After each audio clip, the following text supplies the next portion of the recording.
Hello, welcome to the last of our little videos about how to use the various functions available on the iApp to help support our voters. So this section is about the need to have photo ID to vote. And as you probably know, there is new legislation around the UK general election which requires you to produce photo ID to be allowed to vote.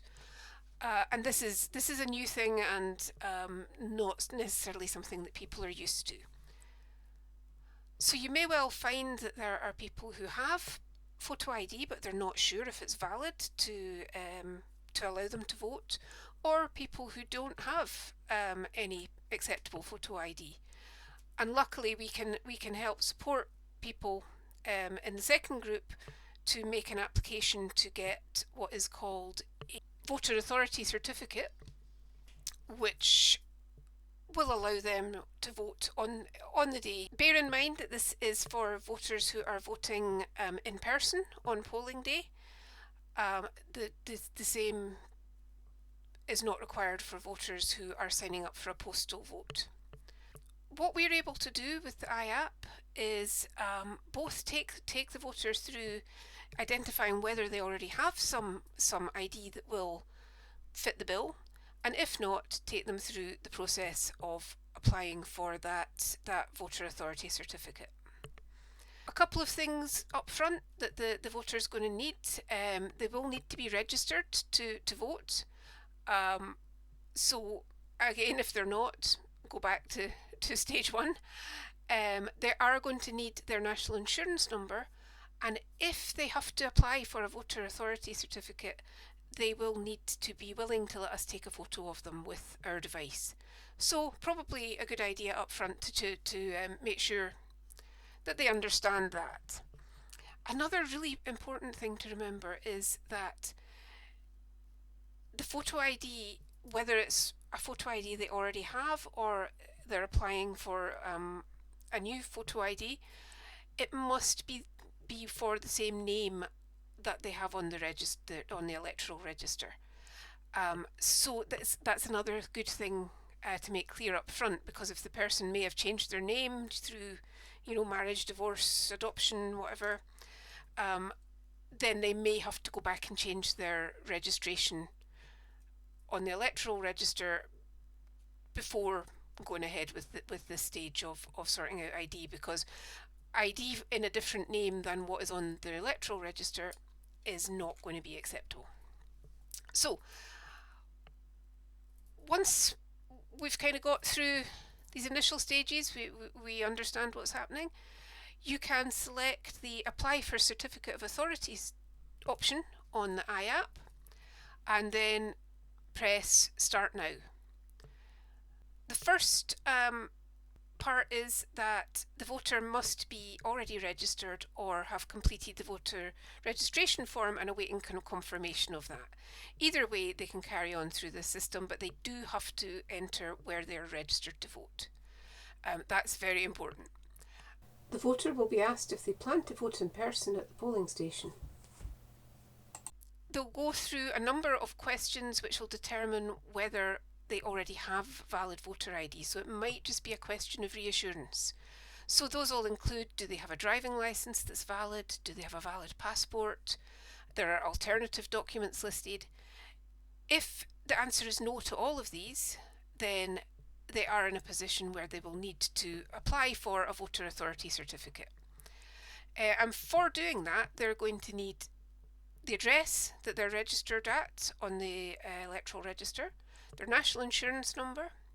Select Start Application, and you need to enter the correct postcode for your voter, and then obviously you can either select the address from a list or enter it manually.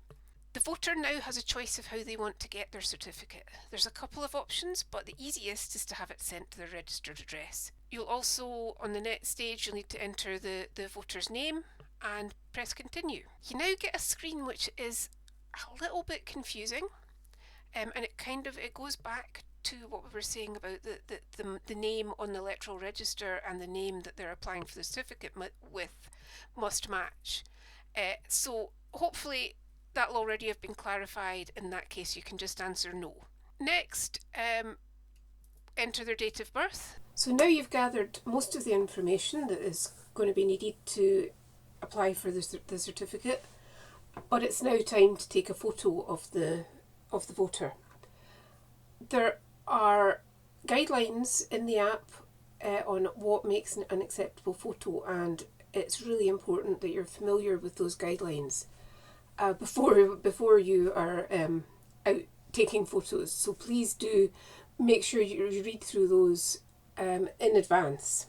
In order to take the photo, you need to select the upload photo option on the app, and you will get three options. You're going to choose the take photo option. Once you've taken a photo that you're happy with and that the voter is happy with, select the use button, and that photo will be uploaded, and that will be automatically passed on to the department that will deal with this application.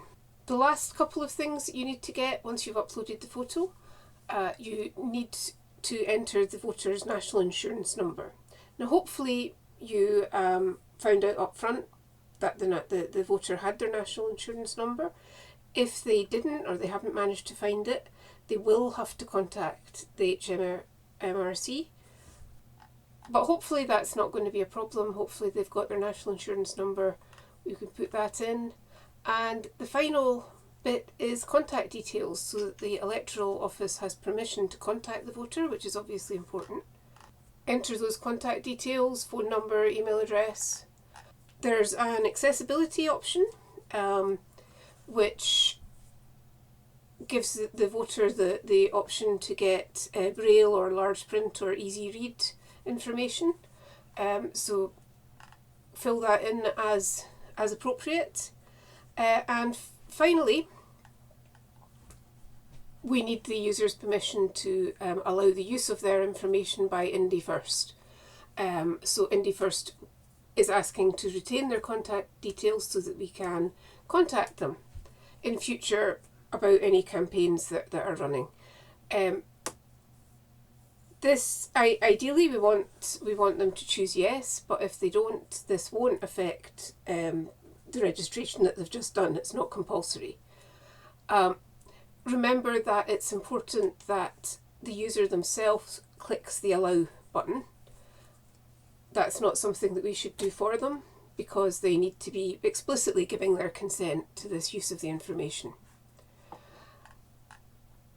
Once this is all complete, the form, including the photo, will be sent to the Electoral Commission office, and the voter will receive their ID in due course through the post.